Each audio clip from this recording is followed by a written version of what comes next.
What a great joy to join all of you to share this boundless joy of practice. Thank you all for taking the time out from your busy lives so that we could practice together.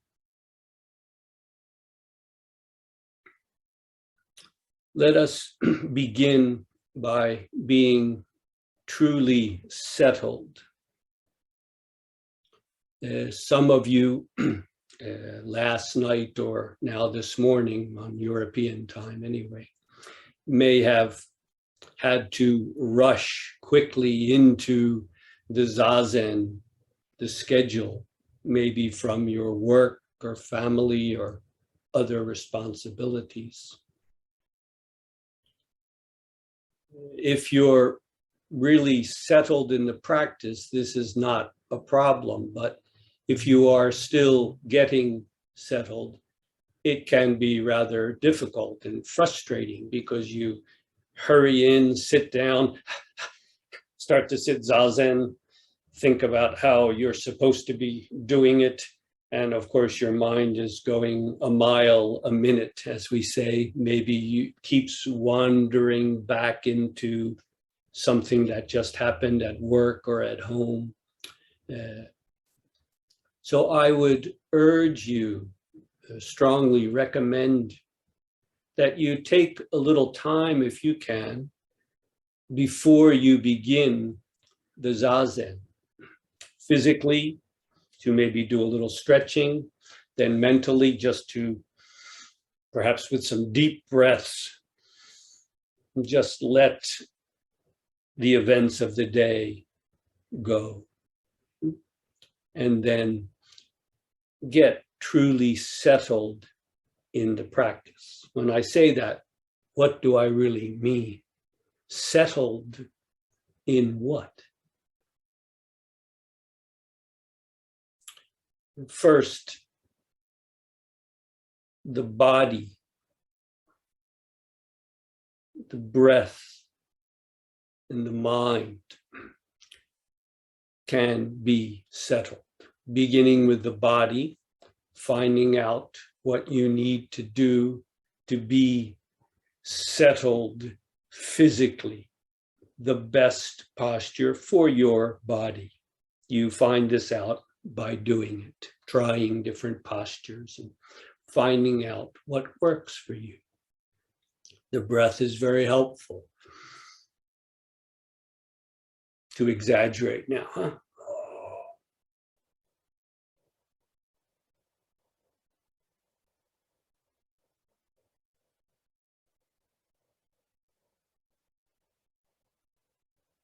Just to give all with the breath, embodied breath, not just something in your head.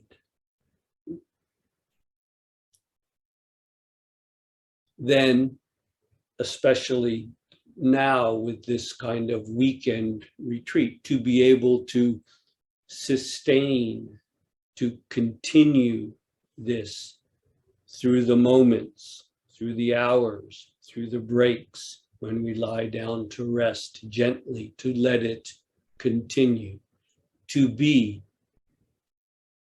truly settled.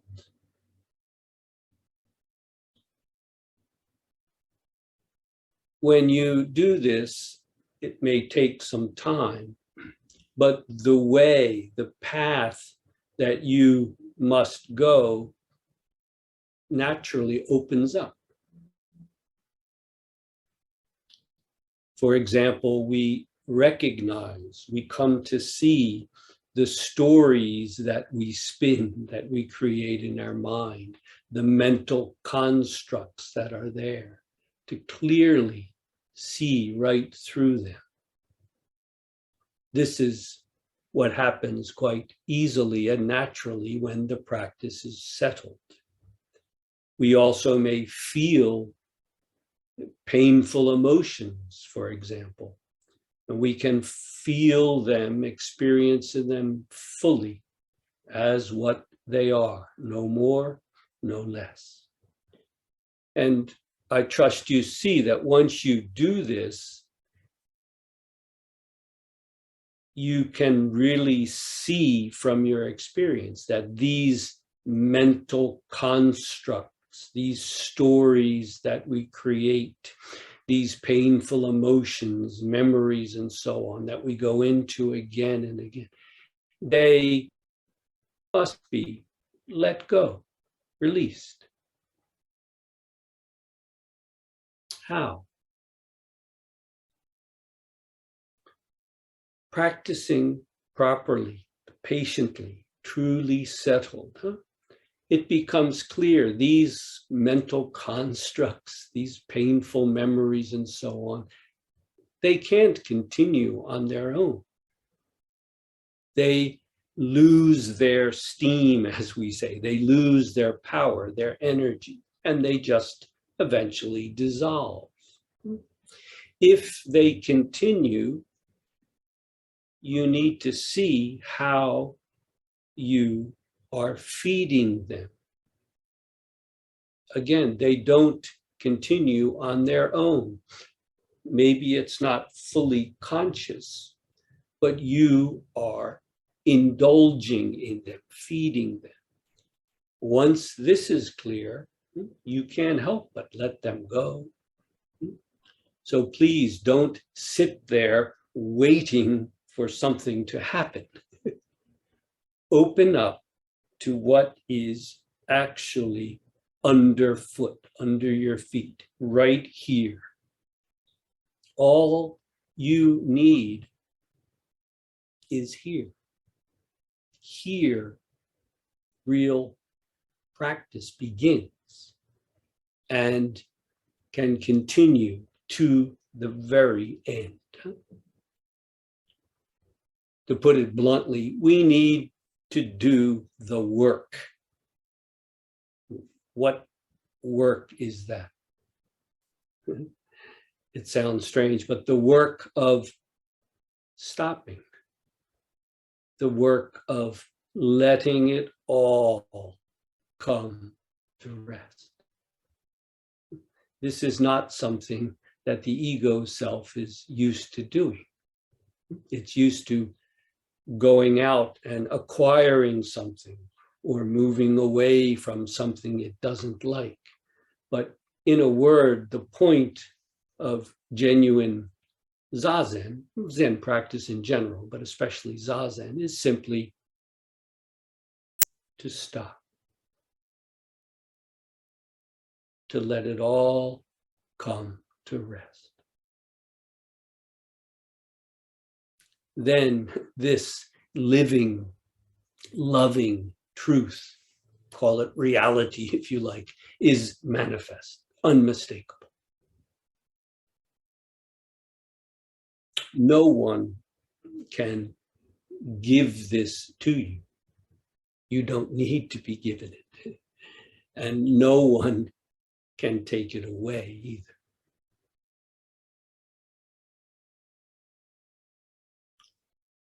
In a word, this is the simplicity, very simple, the elegant simplicity of true practice. It's not always easy, but it is ultimately very simple. It's not even one, let alone two. I trust you are coming to see through your own practice. The difficulty comes from our restless, wavering mind. It's not the practice. Practice is seeing that fact, then refusing to play that game, to delude ourselves anymore. That's why a weekend retreat like this, even though it is online, can be so precious. To dive into, to jump into this kind of practice together with others. When you do this, don't drop one set of stories, one set of beliefs, just to pick up another, even if it's a Zenistic one. Don't blindly believe what you read in a book. Don't blindly believe in what I say either. Test it. Confirm it in your bones. Dare to open up to what is actually here, underfoot, under our feet, in the depths of our heart. That, not some Zenistic story or teaching, that shows you the way you must go.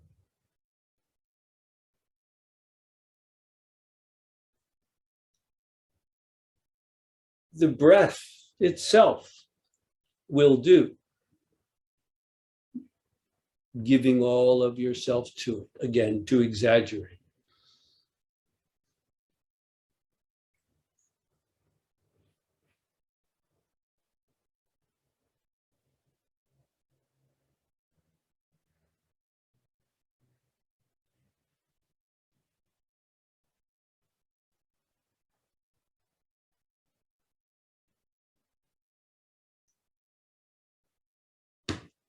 The sitting itself will do.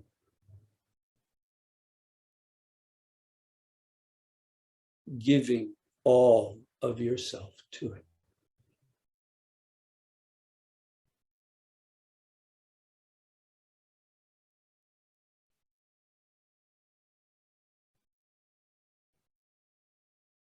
A koan will do. What is this? Who is this? If you give all of yourself to it. You see, I trust, the importance of constant practice, continuous practice. Again, why we have a retreat like this, so that we can spend several days working on it, morning, noon, and night. Yes, we have breaks. The schedule is very well prepared, well done. So there are sittings, then there's a break. You can go to the toilet, get some tea, do a little stretching, and then come back refreshed. But the point is, through all of that, the fundamental practice continues. You may take a break from the seated posture, but if you're serious, you can't really take a break from the fundamental practice, can you? In a good way, you carry it with you. You get up with it. You walk with it. You go to the toilet with it. You take a cup of tea with it. You lay down and rest with it. You wake up with it. Then it really starts to work and transform, as it will, naturally. Not banging up against it, but coming from the practice itself. Again, the fundamental, to open up to what is actually here. There is nothing else. Don't budge. To budge means to move a little bit. I don't mean physically you have to stay here without moving. I mean, come to a full and complete stop. To put it another way, cement yourself to it. Cement yourself to it. In the beginning, I remember well, it can be difficult to get into the practice. The mind keeps wandering off. Yes, there is a need to train it, to discipline it. Again, not because this is some really difficult elite practice, we are trying to do. On the contrary, simply because our mind is so untrained, undisciplined. And so, yes, especially in the beginning, we need to bring this mind here with this body and this breath back. Where? Right here, right here. If it wanders, no problem. Simply bring it back. You can only return here anyway, no matter how far you go in some mental story that you create. You only end up back here anyway. So maybe save time and energy by not making that trip one more time. You already know it goes nowhere fast. Bringing this mind with this body and this breath to be truly, fully settled, then you cannot help but see. You cannot help but let go of the things that need to be let go. In a sense, everything. But it can happen quite naturally if we are practicing properly. It's inevitable. It cannot be helped if we open up to it, if we see for ourselves, again, not because I say so or you read it in the book, but because it becomes transparent, clear to you. This is what I must do. This is how I must live. I cannot live in my delusions and fantasies. This precious life must be lived fully, truly, and sincerely, with humility, with love, with compassion. Isn't that what comes out of the depths of your own heart? If it does, then I invite you to continue this practice, to give yourself to this practice. Let us continue together to the end. Let us now open it up for any questions. Please, questions from out of the practice. Some things are best left for one-on-one, just the two of us. But many questions are not just your question. And by opening up and sharing it here together with the others, they may also benefit from the question and the response. And again, it's not just for me to speak, but anyone with direct experience should be free to speak up from out of that experience. But again, the question or concern should be a practical one, a real one about the actual practice, not theoretical, speculative concerns.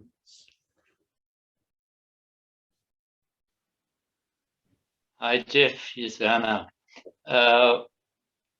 Jeff, if all comes to an end, if all stops, can it be described? Well, I see I have some expectation, and well, I'm not lucky about that. You're quite right. It is not easy at all to describe. It's very easy to misunderstand. That's why the Zen teaching is what it is. We use words for sure. There's an incredible literature, but we use it in a rather special way, I might say, in a way that can illuminate it, make it clear rather than confuse it, for example, with descriptions and explanations. In a word, I would say, when everything all the activities of the mind, what we think of as hearing, smelling, tasting, touching, feeling, sensation itself, and of course, the mind, which, by the way, includes emotions and the will as well. So the whole thing, everything that we consider as me or my experience. Through sustained zazen. Doesn't have to be, actually, it can happen spontaneously, but the best way is through a sustained practice so that it can be complete and total and integrated. When all of it actually comes to a halt, a stop, it freezes in a very good way. There's no going out looking for things, expecting, I believe you mentioned, still having some expectation, no expecting, no bringing things in, and no going out either. Completely settled. What happens? What happens? Well, in a word, what happens is at some point you see through that. I like to put it this way. What happens is the self has come to its own end. And then a car goes by, someone beeps the horn, you stub your toe, something happens, a discrete event. And then, how to say, no self, being without self, realizes itself in that act. And to put it another way, experience now flows back through all of those senses, seeing, hearing, smelling, tasting, touching, and thought itself. But now it flows from the source itself, rather than through the lens of the self. That's why we speak of this boundless joy that comes. Werner, you have some experience. Can you please add, correct my poor explanation? Please feel free. Well, I have what I said, expectation, and there are many expectations which I have lost. So, but after having lost one expectation, maybe the next one is coming up. That's what is my experience. Mm-hmm. Mm-hmm. You can already see, can't you, that the expectation, expecting something, that's what you mean, right? Yeah, yeah. Expectation, expecting something.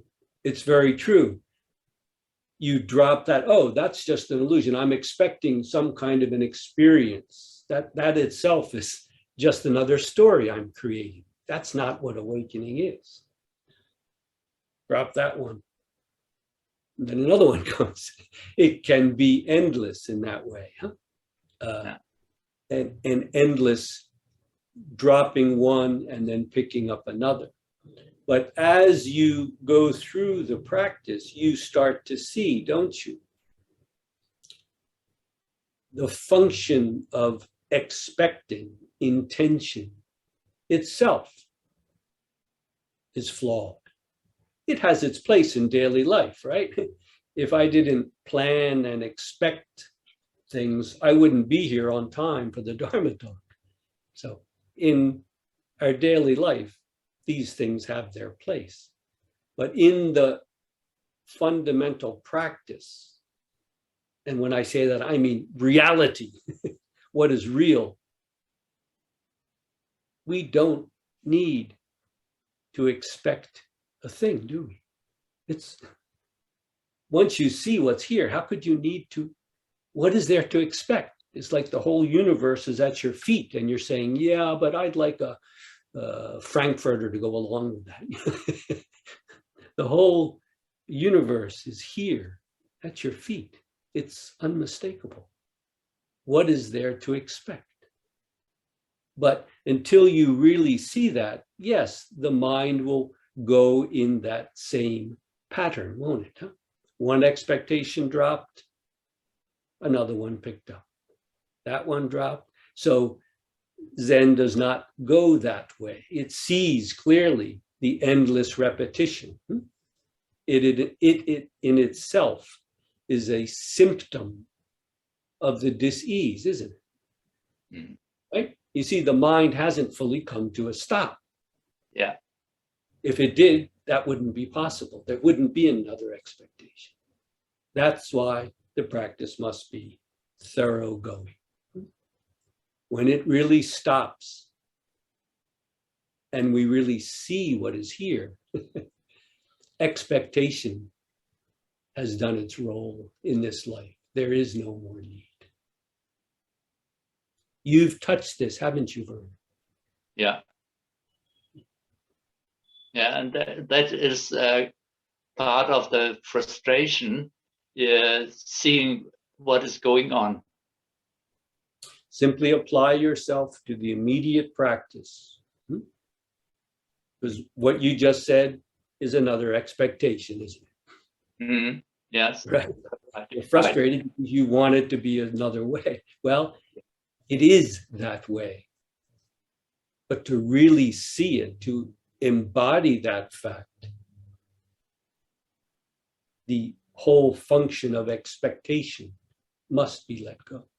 Not just the present thing that you expect. That's just leaving room for another one. You see, that's why the mind itself must come to its own end, not just a matter of realizing this expectation is false. Get rid of it. You're just making room for another one. You see, huh? You see, it's got to be thoroughgoing right here and now. Werner, there is nothing you need to expect.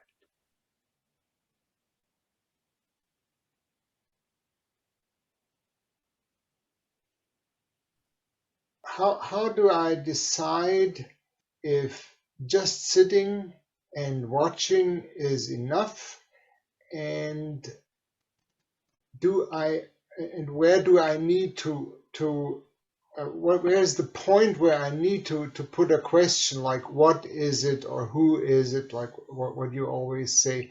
How do I decide when to just watch or to put this question?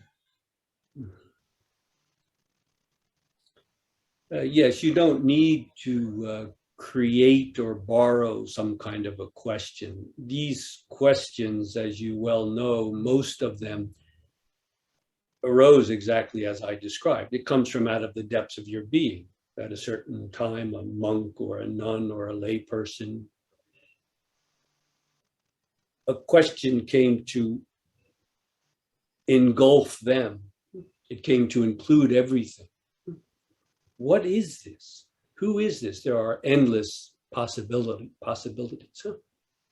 But the point is, if it comes from out of the depths of your own being, then it can really be applied. It's a living, in a sense, a living koan. A koan from the outside, so to speak, a given koan, we have to borrow the word, cement ourselves to it. Huh? So, for example, the original mind or original face koan, that can work. It can be effective. It has worked for probably thousands and thousands of people over the centuries. But it's not for everyone either. It's not for everyone. The danger with viewing the mind, viewing the mind is we remain separate. We remain here viewing, maybe very, very clearly, very acutely, being able to see what is going on in our mind, how something arises, stays for a while, and then ceases. And then, as we explained, maybe another expectation comes. It's for a while, and then it ceases. This kind of viewing or examining, there are many, it's true, Bernhard, there are many Buddhist meditations where this is the focus. The sensation of your sole of your foot touching the ground, or the thoughts, the emotions, the feelings, the expectations, examining them carefully to see what are they really made of. In a sense, this is not different than a koan. It's not really different than a koan. It just depends on how far you take it. Again, if you simply remain separate there, viewing or examining, this is something that Zen tends to be critical of, I believe with good reason, because back about 1500 years ago when it developed, that kind of meditation practice was very common, and it was creating difficulties. People spent their lives just sitting there viewing. They never came to the end. So the koan, very simply, developed precisely to put a stop to that. Isn't that what a koan really is? The original mind, original face, or who is this? Any koan. In a sense, when you take it seriously, you can't examine it, can you? You can't just turn it into an object and have thoughts about it. Oh, you can, but that's not a koan. It's just an object of your thought. The most famous koan, Mu. Does the dog have Buddha nature or not? In Japanese, Joshu, pronounced in Japanese, Mu, or Chinese, Wu, which means no, nope, doesn't. Well, if we simply examine that koan from various perspectives, the words themselves, what could this Mu, this no mean? Maybe it can be like the Buddhist shunyata. Yes, this has nothing to do with it. The point of the koan, in a sense, is to put a stop to the activities of the mind, even in the sense you're saying of examining or viewing, because we still remain separate. And so that endless cycle will continue. You will never get to the end that way. That's the insight of Zen, you see? You will never get to the end that way. One expectation is gone and another one comes. It is itself a symptom of the dis-ease. Once again, the mind itself must come to its own end. That's the value of a koan. And again, it doesn't have to be a formal koan. If you really get up close, are you separate from what you are viewing, Bernhard? Can you really separate yourself out? When we really look at our experience very closely, we realize it's impossible, isn't it? It's impossible. So naturally, the mind falls back on itself, so to speak. Wait a minute. Who is this one behind it all? Who is this one that is examining, that is viewing? You follow? Not what is viewed, that's endless. No. Who is the one that is viewing? You see? In a sense, we could say the mind turns back on the source of itself. This is the value of a koan, although again, it's not for everyone. And it's true, we don't need to create some kind of an artificial question or problem. Find it underfoot. And again, as I said, the sitting itself can be enough if we take it all the way. That is the koan. It doesn't have to be articulated, spoken of in words. The sitting itself can be that. The breathing itself can be that. Does this help, Bernhard, or would you like to say anything else? No, this was quite a marvelous explanation, really. Thank you very much.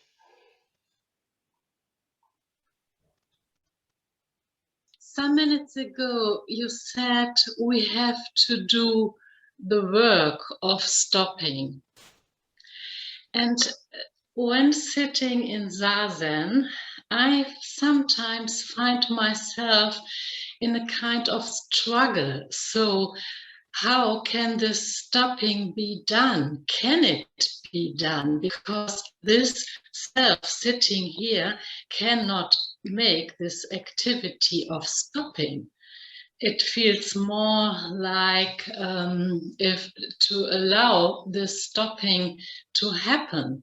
But there is sometimes an inner struggle in me. Is there something to do? Can this stopping be done? And then I realize it cannot be done by this person sitting here. It can only be allowed to happen. Can you say something about that? Yeah, Birgit, that the real struggle is precisely there. You, as yourself, cannot do it. It's clear, isn't it? Yes.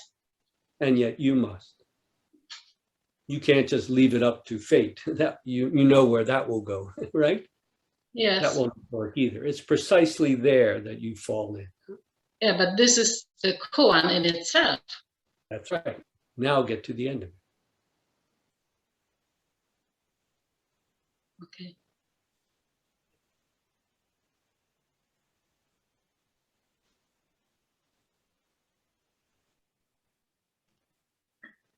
Jeff, it spoke to me when you said it gets up with you, the practice, wherever I go. And with it, also there was a joyful feeling because I could relate, you know, it's, oh, I'm always here. But then it's kind of paradoxical. Why should I stop? It's so good, the feeling to be here. I know it helps me to really gain the trust to go further, but still, in my understanding of the rational mind, it's paradoxical. Mm-hmm. It is. Reality is paradoxical, isn't it? Isn't that what reality is? You know, we try to make it fit our scheme, rational or not, but reality is beyond mere reason, isn't it? I guess. Well, that's something to confirm in your experience. But if we simply try to reduce everything to our reasoning mind, we end up with at most a mere shadow of reality. Again, if I use that word, I'm not talking about some kind of a separate world out there in the clouds or something, but I'm talking about this, without turning it into something. It's wonderful that you have practiced sincerely, humbly enough so that this joy wells up. It's wonderful. But it's also important not to get too wrapped up in that joy, because that joy, frankly speaking, is nothing compared with the joy of letting go fully. That boundless joy. But you touch it, you taste it, savor it perhaps in those experiences you have. Good, but let that show you, as I said, the way to go. You don't need to create some new story now. Just you see, this is the way to go. It's clear, isn't it? Huh? Yes, thank you. Yes, it encourages you and in a sense shows you, you know, I say the way, it's not like, oh, now I have to do this for 3 weeks and then I do that for a month and I'm done. No, but in your immediate experience, you realize this is where I must be, where I am, but I simply need to be fully here. That joy is beyond boundless. And we don't even hold on to that. You already sense that, don't you? Do you want to say anything else? No, thank you.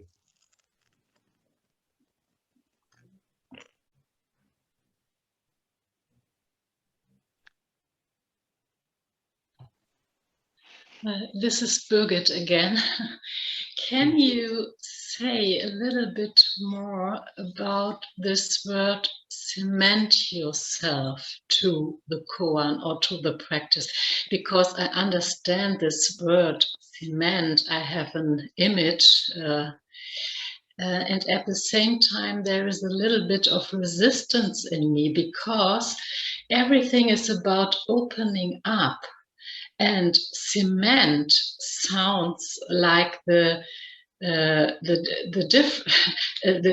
opposite motion. So maybe can you say something about this cement yourself to the practice? Yeah, I like to use that image because obviously it was not in the Tang Dynasty Chinese texts of 1300 years ago. But cement is something that we all know of, and we also have seen, the cement trucks, and know that it's actually something very soft and mushy. But once it's been put into place, within a short time, it becomes very, very hard. And you're right, opening up, but opening up is the first part of the practice. Once we open up, we may find that we do not know what we thought we knew. Here, the cement is still very, very soft, but by, again, cementing ourselves to that question, for example, what is this? Who is this? Again, if it arises naturally from out of the depths of your own being. Of course, for a given koan, it's the same thing. If we don't cement ourselves to it, it's a game that we're playing. But again, to cement yourself to it, hard and fast, so that even if you move away, you see, it doesn't separate. Even if you go this way, it goes that way too, doesn't it? You follow? Yes. If you go that way, you can't separate from it in a very good sense, you see. Then the practice really becomes constant. There's a wonderful statement by one of the great Zen masters about 1,000 years ago, who spoke, oddly enough, in a dream. He recalled a koan that had really struck him, but he hadn't really resolved. All things return to one. To where does the one return? And he said, all of a sudden, that the point of the koan, to where does the one return? And again, through practice, we're able to cement ourselves, unify ourselves, sustain samadhi, concentrated oneness. All things return to one in our practice. But where does the one return to? And he said, again, it was in a dream, it just came to him. But he said, once that came, he could not let it go. And he speaks about whether putting out my bowls to eat a meal, going to the bathroom, whatever I did, it was where does this one return? And he says, it was like being glued to it. They had a kind of a glue back then, not cement, but it was like being glued to it or nailed to it. I couldn't think about something else, even if I wanted to. Here is where the practice is matured, you see? The opening up is necessary because then you can let go of all of the stuff that you've been holding on to, right? All of those delusions, all of it. But then the process of, pardon the metaphor, but anyway, to cement yourself to what remains. Then when that breaks up, it's clear. The problem is people often just get a little bit of a sense they put a little dab of glue there and just a little bit, and then, woo, that was wonderful. Let's do it again. And it just becomes, again, another symptom of the dis-ease. So this cement, the idea of really totally, this is necessary. Do you see? Thank you. This is very helpful. Otherwise, you see, don't you? Precisely your question before. Well, yes, I can't consciously do it. I have to kind of let it happen. But how do I let it happen? That whole thought process needs to come undone. And then you cement yourself to what remains.